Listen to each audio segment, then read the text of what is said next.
welcome back to my channel. Myself Aishwarya Utale, heartily welcoming you all to my channel. So today's video is very important for all my GATE friends because बहुत ज़्यादा कम time बचा है आपके GATE exam के लिए. like few months बचे हैं and आपको अगर कोई सब्जेक्ट नहीं आ रहा है या आपको बहुत सारे सब्जेक्ट कवर करने हैं या आपने पढ़ाई स्टार्ट नहीं किया है तो is it possible to good marks score करे या गुड स्कोर करे.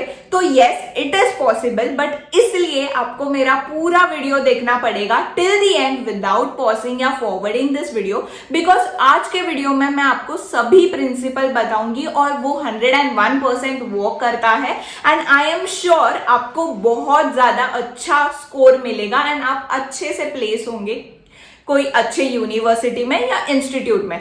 तो please like share and subscribe to my channel और आज के वीडियो के लिए स्टार्ट करते हैं. So at the start of this video I am going to ask you one basic question. Okay, so मैंने आपको कहा कि आपको हार्ड वर्क करना है या स्मार्ट वर्क, तो डेफिनेटली सबका आंसर एक ही होगा कि मेरे को स्मार्ट वर्क करना है, राइट? मतलब smart work is the fruit of hard work, everyone knows. But जैसे we get bigger and bigger, जैसे हमारी कॉलेजेस की स्टेजेस बदलती है तो हमें इंपॉर्टेंट समझता है स्मार्ट वर्क का.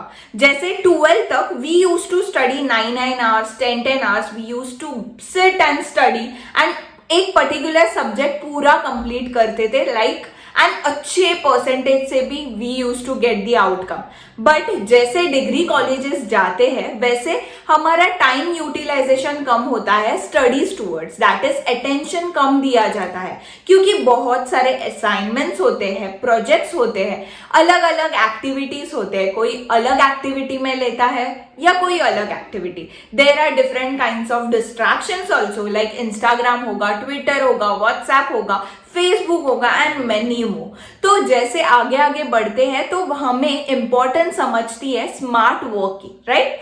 तो जैसे बहुत सारे लोग हैं, बहुत सारे लोगों की अलग अलग सोच है, वैसे अभी बहुत सारे स्टूडेंट्स गेट एग्जाम प्रिपेयर कर रहे रहेंगे जिसको अभी गेट एग्जाम देनी होगी. हर एक स्टूडेंट की अलग अलग स्ट्रैटेजी होगी, हर एक स्टूडेंट अपना अपना सब्जेक्ट या मटेरियल टुगेदर करके पढ़ाई करता रहेगा.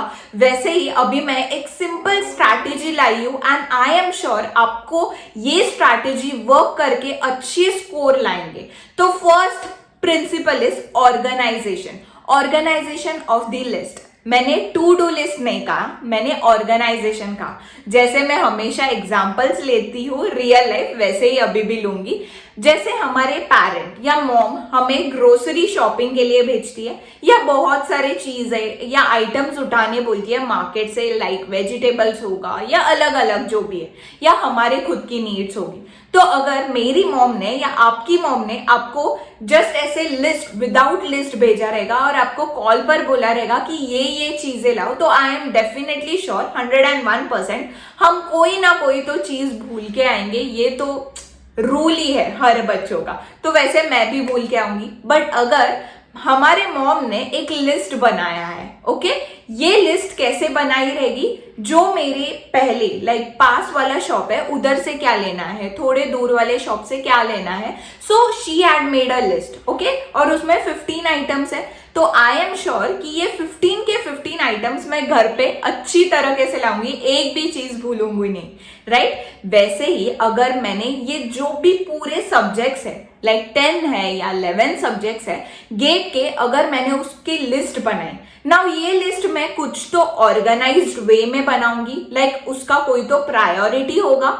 वैसे ही जैसे मॉम ने पास वाले शॉप वाला पहले प्रायोरिटी में लिया, दूर वाले लास्ट में लिया, राइट? वैसे ही ये लिस्ट मैं किस बेस पर बनाऊंगी, वेटेज के बेस पर बनाऊंगी.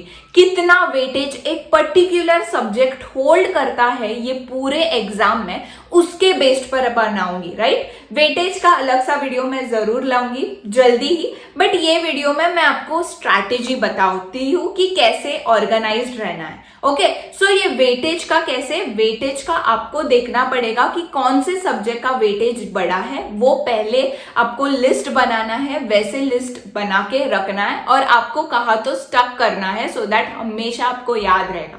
Okay, so this was the organization या the principle number 1, that is organization of the list.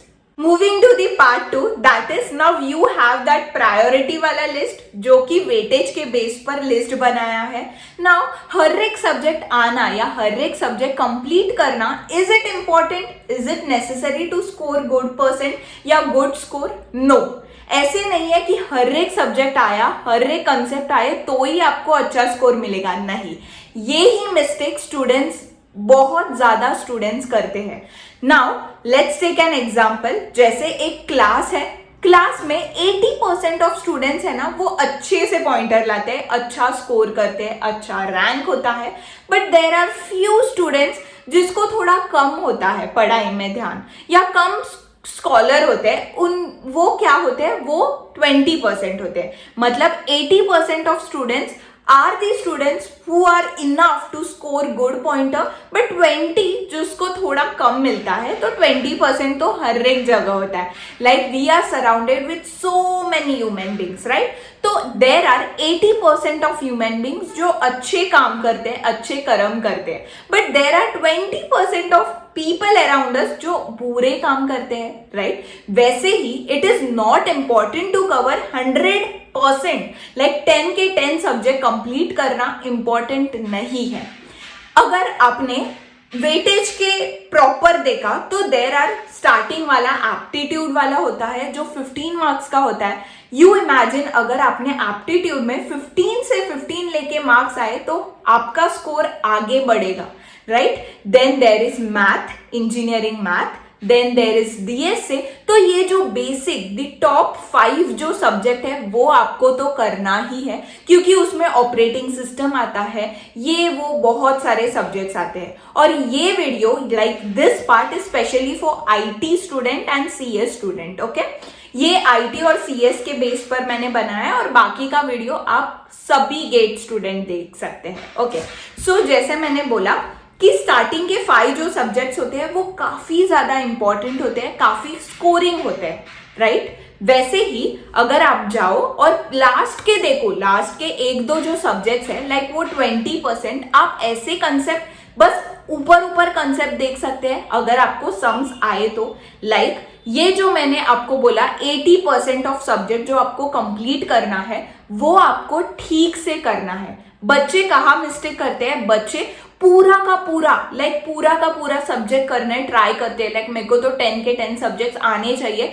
But the main mistake here is वो करते करते बहुत सारे कंसेप्ट्स हैं जो वो रह जाते हैं, उनसे छूट जाते हैं. वो बोलते हैं कि यार ये नहीं आएगा और वो छोड़ देते हैं और उसी बेस्ड पर क्वेश्चन आता है. तो जैसे भी सब्जेक्ट स्टार्ट करो, जो भी सब्जेक्ट स्टार्ट करो वो पूरा करो.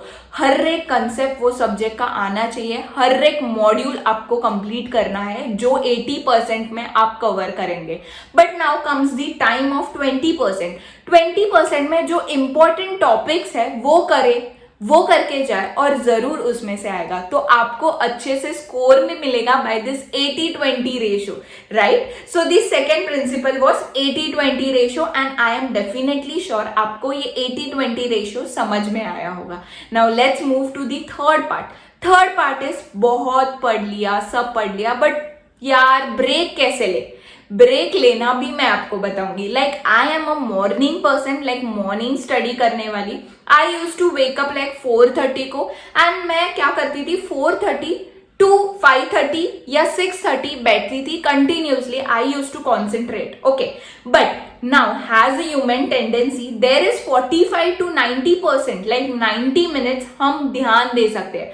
45 to 90 मिनट्स हम एक सब्जेक्ट या एक जगह ध्यान देख सकते हैं. ओके, तो अगर आपको पॉसिबल नहीं होगा to give there 2 hours concentration, तो आप एक काम करें, आप 1 hour पढ़ाई करो. 1 hour पढ़ाई करने के बाद टेक 5 या 10 मिनट्स वाला ब्रेक. देन आफ्टर ब्रेक आप फिर से 1 hour पढ़ाई करो.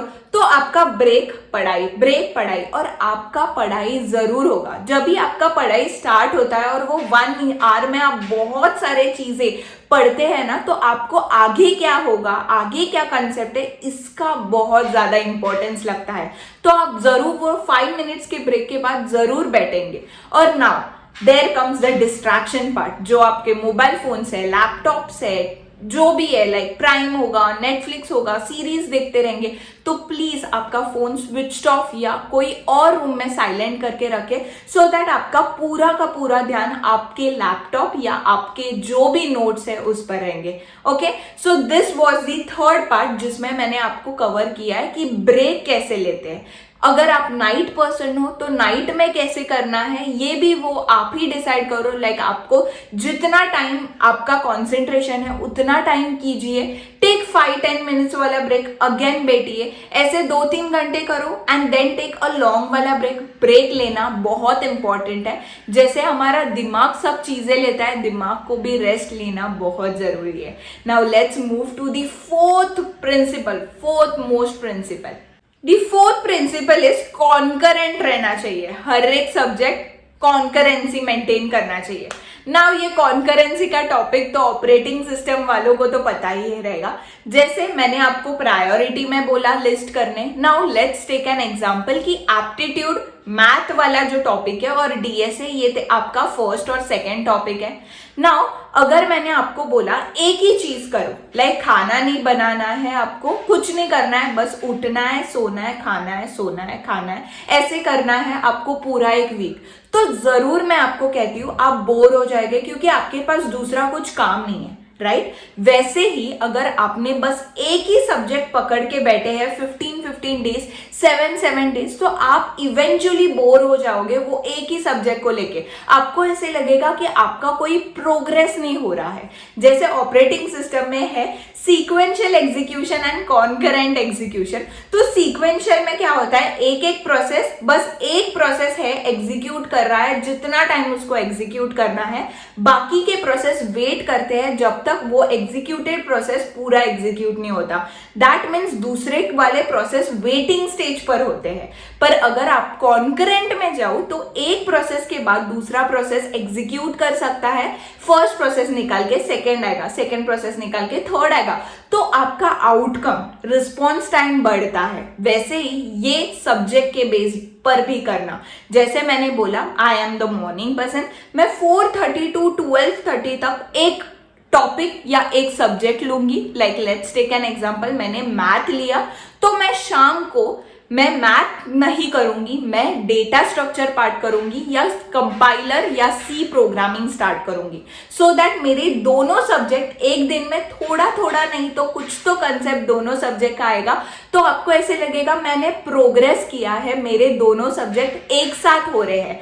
तो आपका वो ऐसे डीमोटिवेशन नहीं रहेगा मन में कि यार मेरा कंप्लीट होगा कि नहीं, क्योंकि अभी 4 मंथ्स बाकी है. तो आपको सभी सब्जेक्ट के लाइक जितने भी 80% सब्जेक्ट है उसमें से कंसेप्ट आपको क्लियर करना है एंड बहुत सारे सम सॉल्व करने हैं.